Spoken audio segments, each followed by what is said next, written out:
Donald Trump ने Iran को कल तक समझौता करने या होर्मुज जलडमरू मध्य खोलने का अल्टीमेटम दिया है। चेताया कि न करने पर कोहराम मच सकता है। और अगर उनका संदेश अभी भी साफ नहीं था तो उन्होंने आज ट्रूथ सोशल पर जाकर ये संदेश पोस्ट किया कि मंगलवार को ईरान में पावर प्लांट डे और ब्रिज डे दोनों एक साथ होंगे। ये ईरान के अहम बुनियादी ढांचे पर हमले की खुली धमकी है, लेकिन मामला यही नहीं रुकता। उन्होंने आगे कहा, और मैं उद्धृत करती हूं, ये कमबख्त जलडमरू मध्य खोलो तुम पागल लोग, वरना तुम नर्क में रहोगे। अल्लाह की तारीफ हो। ये कई बार समय सीमा बढ़ाए जाने के बाद आया है और इसके बावजूद कि ईरान लगातार ये कह रहा है कि कोई बातचीत हो ही नहीं रही है।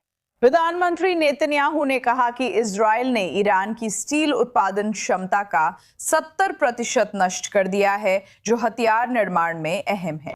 ईरान भी जवाबी चेतावनियां देकर धमकियों को बेबस बता रहा है और परिणाम भुगतने की चेतावनी दे रहा है। और ये सब तब हो रहा है जब होर्मुज जलडमरू मध्य, जो दुनिया के लगभग 20% तेल के लिए एक महत्वपूर्ण मार्ग है, प्रभावी रूप से अवरुद्ध है, जिससे विश्व अर्थव्यवस्था हिल गई है।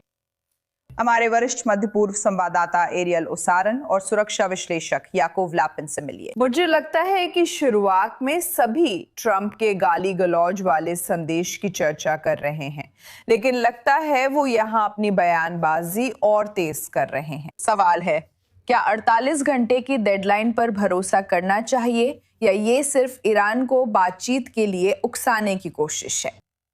देखिए, पिछले 6 से 8 महीनों में मैंने ऐसा कोई सैन्य डेडलाइन नहीं देखा है जिसे ट्रंप ने दिया हो और पूरा ना किया हो।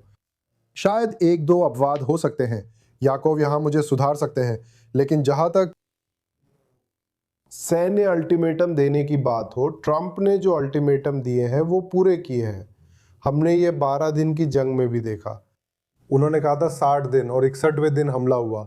हमने ये वेनेजुएला के मामले में भी देखा और इसी जंग की तैयारी में भी हमने ये देखा, और यहाँ तक कि जंग के दौरान भी उन्होंने जो अल्टीमेटम दिए थे वो पूरे किए गए। तो जब हम इस तरह की बढ़ती हुई बयानबाजी को देखते हैं तो हमें दिखता है कि ट्रंप ने हमला करने का इरादा किया था, लेकिन फिर उन्होंने कूटनीति के लिए उसे टाल दिया। और वो वही देख रहे हैं जो हम सब देख रहे हैं, एक और भी साहसी और ज़्यादा कट्टरपंथी जिद्दी नया शासन या कट्टरपंथी शासन हम कह सकते हैं, वे तत्व जो बच गए हैं और जिन्होंने ईरान में जिम्मेदारी संभाली है, और वे ना केवल उनकी बात से सहमत नहीं हो रहे हैं वार्ता के बिंदुओं पर, बल्कि उनकी नज़र में वे इसकी कीमत और भी बढ़ा रहे हैं। तो मुझे लगता है कि ये भड़कना राष्ट्रपति ट्रंप की तरफ से निराशा का संकेत है। लेकिन साथ ही ये भी तथ्य है कि उन्होंने ईरान को कूटनीति को मौका देने के लिए डेडलाइन बढ़ाई थी। वो कह रहे हैं कि ये काम नहीं कर रहा है, तो वो संभवतः सैन्य विकल्प चुनेंगे। सही है। आप जानती हैं, मैं अब आपकी ओर मुड़ना चाहती हूँ याकोव, बस इस संदर्भ में कि इसका वास्तव में क्या मतलब होगा अगर हम देखें कि ईरान की ऊर्जा अवसंरचना, पावर प्लांट्स, पुलों पर हमला होता है। ये साफ है कि इसका असर आम नागरिकों पर पड़ेगा।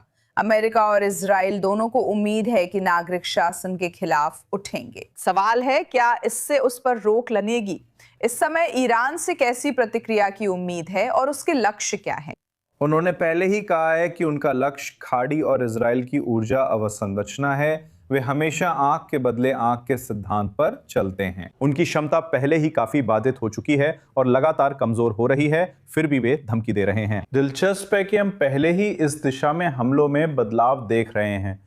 जब हम दक्षिण पश्चिम ईरान में पेट्रोकेमिकल सुविधा पर हमले को देखते हैं, और हमें आज ही खबर मिली है कि शुक्रवार को IRGC की तेल इकाई के प्रमुख, जो मूल रूप से IRGC की सभी गतिविधियों के लिए फंडिंग का जरिया है, तेल से अरबों डॉलर की आमदनी बैलिस्टिक मिसाइलें और ड्रोन बनाकर इजराइल व खाड़ी देशों पर दागने में हो रही थी, उसे मार दिया गया। तो हम पहले ही देखना शुरू कर चुके हैं कि निशाना बनाने में ऊर्जा अवसंरचना की ओर बदलाव हो रहा है। ये एक सूक्ष्म बदलाव है, लेकिन ये निश्चित रूप से मिसाइल लॉन्चरों और अन्य सैन्य अवसंरचना पर हमलों के साथ साथ हो रहा है। और ये ध्यान देने वाली बात है कि ये पहले से ही उसी दिशा में बढ़ रहा है। हाल के दिनों में जिस पुल पर हमला हुआ, ये सब आने वाले समय में क्या होने वाला है उसके चेतावनी संकेत हैं। और मुझे लगता है एक और सवाल है, ट्रंप किस तरह का निकलने का रास्ता तलाश रहे हैं, क्योंकि यहां उनके पास इससे निकलने के 2 विकल्प हैं। वे आपसी लड़ाई रोकने का रास्ता चुन सकते हैं, जैसा जून युद्ध के अंत में हुआ था, सबने गोलीबारी रोक दी थी, पर कोई समझौता नहीं हुआ। यह बस सबके अपनी गोलीबारी बंद करने और हालात सुधारने की कोशिश के साथ खत्म हो गया था, या फिर एक समझौते के साथ।